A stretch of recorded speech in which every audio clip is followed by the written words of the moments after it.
Hope everybody is great. तो आज के इस वीडियो में हम डिस्कस करेंगे डायरेक्ट शिपिंग क्या होती है ई कॉमर्स में, इसके क्या एडवांटेजेस होते हैं, क्या डिसएडवांटेजेस होते हैं, और इसकी कंप्लीट प्रोसेस को हम एक डायग्राम से डिटेल में डिस्कस करेंगे।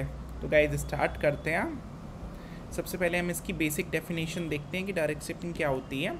Direct shipping in e commerce refers to a fulfilment model where the product is shipped directly from manufacturer और सप्लायर टू द कस्टमर। ये लाइन इसकी इंपॉर्टेंट है। इसमें क्या होता है, जो प्रोडक्ट होता है डायरेक्टली मैन्युफैक्चर से कस्टमर को डिलीवर किया जाता है और शिप किया जाता है डायरेक्टली मैन्युफैक्चर से कस्टमर को। इसमें कोई भी रिटेलर नहीं होता, कोई भी मिडलमैन नहीं होता। डायरेक्ट शिपिंग में डायरेक्ट प्रोडक्ट शिप होता है मैन्युफैक्चरर से कस्टमर को। Okay, manufacturer who produce the product, जो उस प्रोडक्ट को बनाता है या आप क्रिएट करता है, प्रोड्यूस करता है, उसे हम मैन्युफैक्चरर कहते हैं, सप्लायर भी कहते हैं उसे।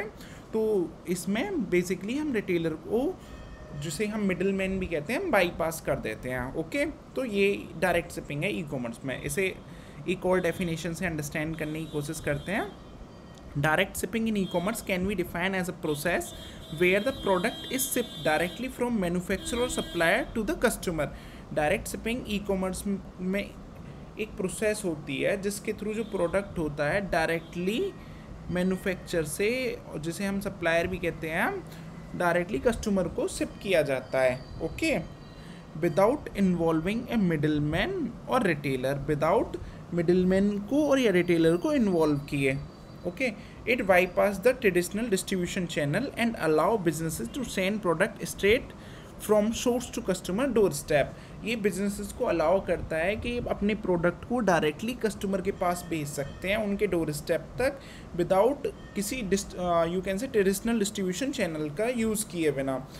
आप कह सकते हो कि नॉर्मल वे क्या होता था पहले, जैसे कि हम अभी डायग्राम से समझते हैं कि पहले जो प्रोडक्ट होता था वो सप्लायर और मैन्युफैक्चरर उस प्रोडक्ट को क्रिएट करता था। ओके, अब जैसे सपोज दैट उसकी मैन्युफैक्चरिंग कॉस्ट $200 है।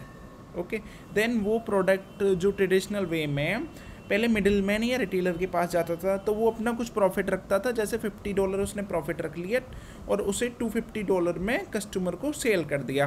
तो प्रोडक्ट की क्रिएटिंग की जो कॉस्ट थी $200 थी, जबकि कस्टमर को ये प्रोडक्ट $250 में मिला। तो ये ट्रेडिशनल वे था। अब डायरेक्ट शिपिंग में क्या होता है कि जितने में वो प्रोडक्ट प्रोड्यूस हुआ है $200 में, तो मैन्युफैक्चरर सीधे प्रोडक्ट को बिजनेसेस की हेल्प से कस्टमर को डिलीवर कर देते हैं हम डायरेक्ट शिपिंग में। तो नॉर्मल जो वे होता है शिपिंग का, उसमें सप्लायर प्रोडक्ट को शिप करता है पहले मिडिलमैन को, मिडिलमैन शिप करता है कस्टमर को। तो डायरेक्ट शिपिंग में हमने रिटेलर को यहाँ से डिलीट कर दिया।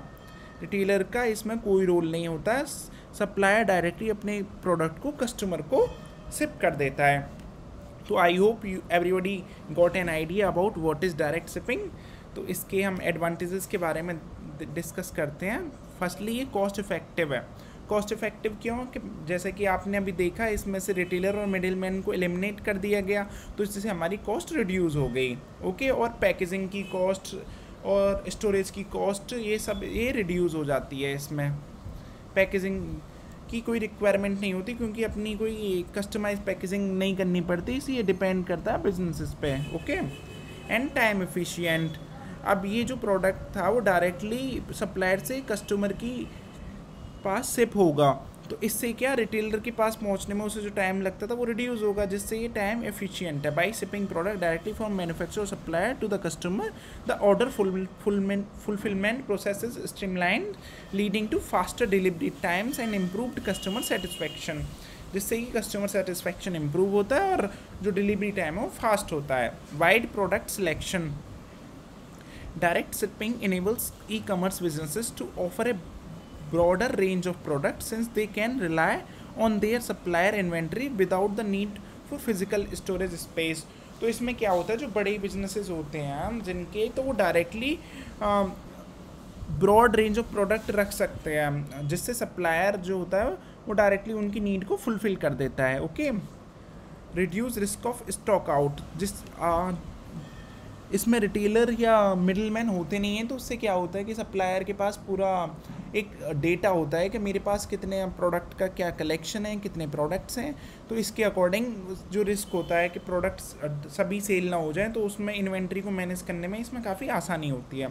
स्केलेबिलिटी, इसमें अपने प्रोडक्ट को स्केल करने का काफ़ी स्कोप है, क्योंकि इसमें हमें बेसिकली सप्लायर पे फोकस करना होता है। ओके, इंक्रीज फ्लेक्सिबिलिटी, इसका एक ये और एडवांटेज है। Direct shipping allow e commerce business to work with multiple supplier और drop shipping partners, giving them the flexibility to offer diverse product and adapt to changing market trends.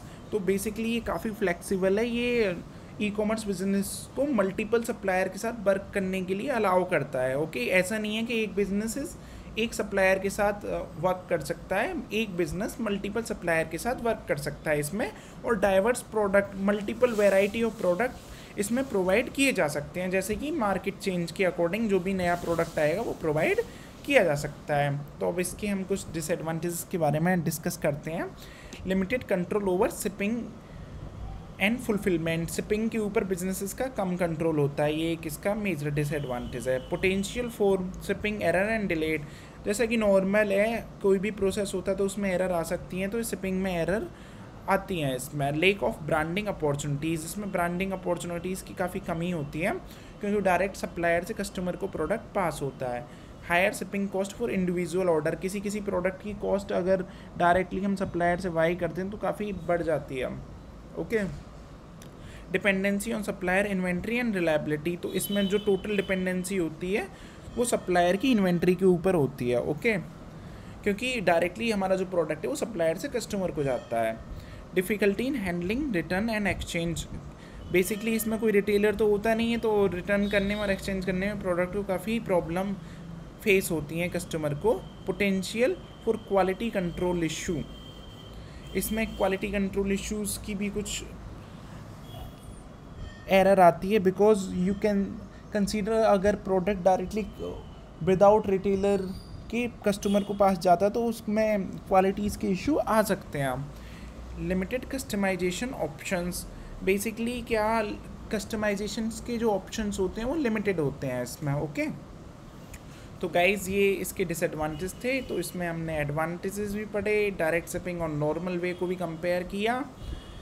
Okay, and direct shipping क्या होती है basic definition देखी। तो guys अगर आपको ये video अच्छी लगी हो थोड़ी सी भी, तो प्लीज़ वीडियो को लाइक करें और मेरे चैनल को सब्सक्राइब करें। थैंक यू फॉर वॉचिंग, मिलते हैं नेक्स्ट वीडियो में।